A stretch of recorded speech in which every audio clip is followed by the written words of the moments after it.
a todos, me llamo Jenny Mildred Joaquís,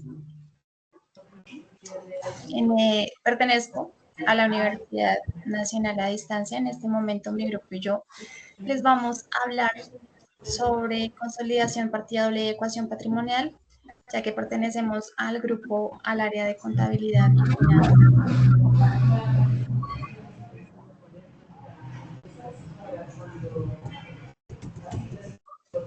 Ahí no me dejan.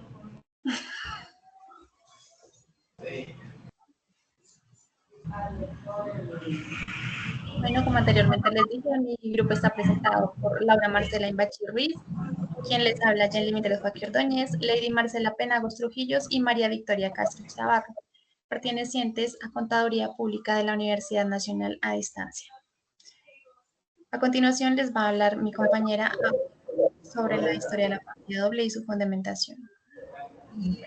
Hola para todos, vamos a hablar un poco de la historia de la partida doble y su fundamentación. Bueno, se dice que desde los inicios de todos los tiempos hay registros del uso de la contabilidad. La partida doble surge como respuesta al crecimiento del comercio y la necesidad de llevar registros financieros más confiables. Se dice que se formalizó en la Venecia del Renacimiento a finales del siglo XV, consolidada por Fray Lucas Pacioli. Vamos a hablar un poco de Fray Lucas Pacioli, quién fue esta persona tan importante para nosotros. Fray Lucas Pacioli fue un fray franciscano, matemático, profesor italiano de la época del Renacimiento, quien dedicó toda su vida a enseñar matemáticas aplicadas al comercio. De ahí su obra maestra que fue, o se llama, Resumen de la aritmética, geometría, proporciones y proporcionalidades, en 1494. Ahí nos explica la importancia de la partida doble y cómo la aplicamos. Lucas Pacioli fue o es considerado el padre de la contabilidad y en su obra sistematizó y enseñó cómo cómo registrar cada hecho económico mediante dos asientos contables, el debe y el haber. La partida doble representa la base fundamental de la contabilidad, nos permite entender todos los balances y todos los estados financieros. Y está como origen la ecuación contable. Activo igual pasivo más patrimonio, que más adelante la van a explicar. También no podemos olvidar de Fray Lucas Pacioli, él nos explicó, nos enseñó a llevar libros básicos, como el libro de inventarios, el libro diario y el libro mayor. También nos enseñó principios que aún en estos tiempos aplicamos, como el de el balance y el resultado. Se dice que la partida doble es el principio universal de la contabilidad y pues que es la base de toda la contabilidad como la conocemos en el día de hoy. Siguiendo, encontramos la fundamentación de la partida doble, que quiere decir que toda transacción económica tiene un doble efecto financiero. Esto quiere decir que cada operación afecta al menos a dos cuentas. Una se debe y en la otra se acredita. Quiere decir que si yo recibo por parte de una tercera entidad o otra tercera persona, pues voy a deberle a esa entidad cierta cantidad o algo. Entonces, un ejemplo de la partida doble es si José entrega a María 900,000 en calidad de préstamo, se determinará lo siguiente. María recibe 900,000 y José, quien le presta, entrega 900,000. Esto quiere decir que la suma del debe siempre es igual a la suma del haber. Esto en cuanto a la partida doble. Ahora nos van a explicar la ecuación patrimonial.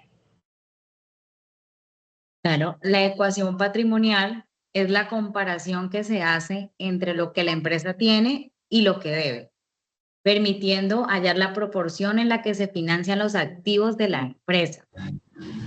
En principio, la ecuación patrimonial se representa con una fórmula matemática que es el activo es igual al pasivo más el patrimonio. El fundamento patrimonial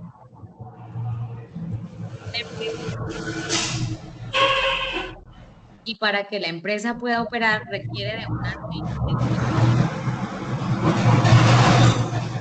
mercancía, la materia prima, las oficinas y construcciones. Un ejemplo que podemos dar acerca de la ecuación es que cuando la empresa tiene un activo de 80.000 y un pasivo de 30.000, si el patrimonio aumenta 5.000 por utilidades, ¿cuál sería el nuevo activo si el pasivo no cambia? Entonces, tendríamos un activo inicial de 80.000, el pasivo que serían 30.000 y el aumento del patrimonio serían 5.000. Dado a la fórmula que tenemos, que es el activo menos el pasivo, eso nos daría 80.000 inicial. Pero debemos luego, para sacar el activo nuevo que tenemos, sería sumar el pasivo más el patrimonio, que serían los 30.000 más los 55.000, adicionando los 5.000 que ingresaron, que aumentaron por las utilidades, nos da un total de 85.000, que sería el nuevo valor del activo. Ahora les van a explicar acerca de los activos. Bueno, voy a explicarles acerca de los activos, el pasivo y el patrimonio que nombró anteriormente mi compañero. En el activo, pues son bienes o recursos controlados por el ente económico como resultado de lo que ya pasó. Ahí podemos encontrar el capital de trabajo y los bienes de capital. El capital de trabajo es efectivo, inversiones, cartera, es todo lo que cuando se reúnen los socios invierten pues el efectivo y lo convierten también en propiedades de capital como la propiedad planta y equipo, la maquinaria y los enseres. El pasivo son deudas y obligaciones presentes de la entidad surgida a raíz de esos sucesos que ya pasaron, como lo son la contratación de servicios públicos y algunas que otras deudas. En la cuenta del pasivo se disminuye en el deber y se aumenta en el haber. El patrimonio es la parte residual del activo y se deducen los pasivos. Representa el valor real que tiene la empresa. Se disminuye en debe y se aumenta en haber.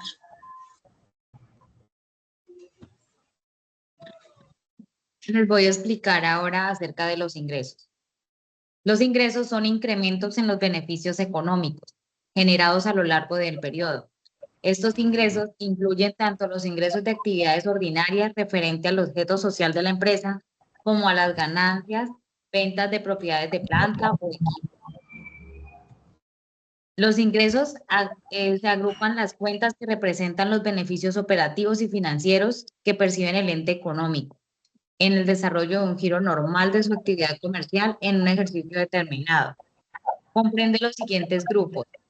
Los ingresos operacionales, que son los que se derivan de su actividad comercial, y los ingresos no operacionales, que son todos aquellos que resultan de otras actividades externas a lo que realiza la empresa.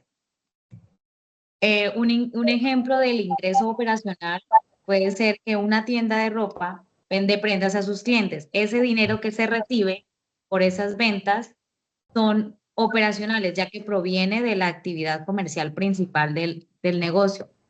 Y los ingresos no operacionales es cuando esa tienda de ropa alquila un espacio dentro del mismo local para que vendan accesorios. El dinero que se recibe por ese alquiler es un ingreso no operacional, porque no proviene directamente de la venta de ropa, sino de una actividad secundaria.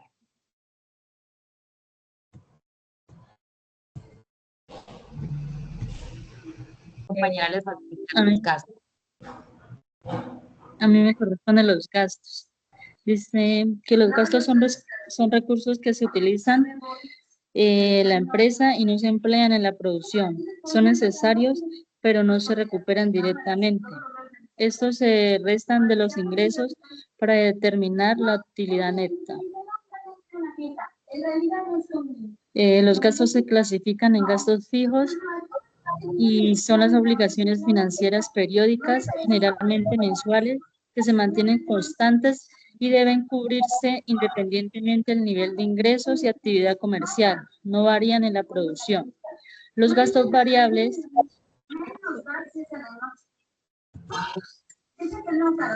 son aquellos egresos que cambian el monto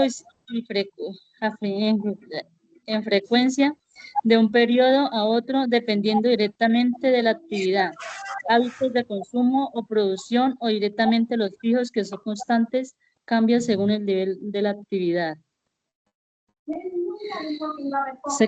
También se clasifican en gastos administrativos, que son los sueldos administrativos y suministros de oficina. Están también los gastos financieros, que son los intereses bancarios, comisiones financieras. Gastos de venta, que es la publicidad, transporte y comisiones. Los ejemplos de gastos son vivienda y servicio, está renta o hipoteca, seguros escolares, impuestos sobre propiedad. Está el de transporte, de seguros, de automóviles, impuesto de circulación. Está también los personales y los familiares, que son colegiaturas, seguros y préstamos. Está el de alimentación, que es la despensa y los restaurantes. Los gastos también impactan directamente al patrimonio reduciéndolo, ya que se representa una disminución en el beneficio económico al consumir activos o generar pasivos sin retorno directo al valor, lo cual contrae al patrimonio neto de la entidad. Este consumo se disminuye y el resultado del ejercicio es impactar la riqueza del neto.